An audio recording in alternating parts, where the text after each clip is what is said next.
नमस्कार. कसे आहात? हे आहे राम मंदिर. कुठे आहे माहीत आहे का? अंमळनेर.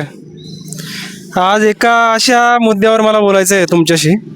होच, तुम्ही सर्व पालक ज्यांनी मुलीला जन्म दिला, लहानाचं मोठं केलं, त्या मुलीला आपण महाविद्यालयात, शाळेमध्ये दाखला घेतो, ॲडमिशन घेतो, त्यांना शिकवतो, आपण कष्ट करतो. आपला बाप शेतात जातो, हमाली करतो, कोणी उभ्या उन्हामध्ये ड्युटी करतं, कोणी पावसात ड्युटी करतं, कोणाची आई शेतामध्ये कामाला जाते, कोणाची आई ना धुण्या भांडी करायला जाते. प्रत्येकाचे आईवडील हे कष्ट करत असतात. पण आपली मुलं, आपली लेक, लाडाची लेक काय करते आणि कुठे जाते हे कोणालाच माहिती नसतं. सगळ्या महाराष्ट्रात सगळीकडे हेच चाललं आहे. काही मुली ज्या आहेत त्या शिक्षणाला जातो याच्या नावाखाली नवीन नवीन कपडे घालून जातात. इथं प्रताप महाविद्यालय बाजूला, त्याचा ड्रेस कोड आहे, निळ्या रंगाचा प्रताप महाविद्यालयाचा ड्रेस कोड आहे. काही मुली रंगीबेरंगी कपडे घालून येतात आणि ह्या ठिकाणी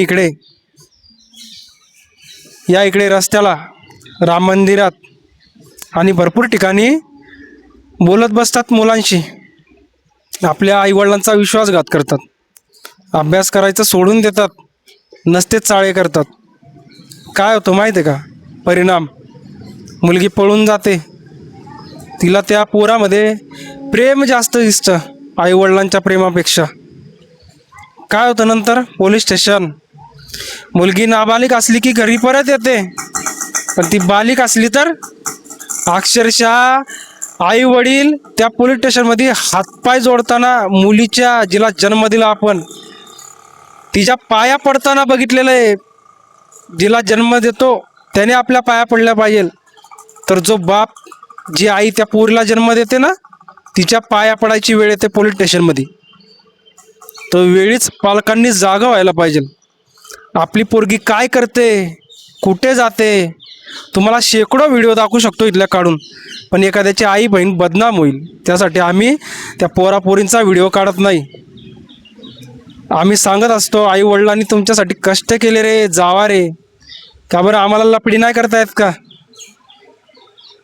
आमचं मन नाही का? वेळीच जागे व्हा पालकांनो.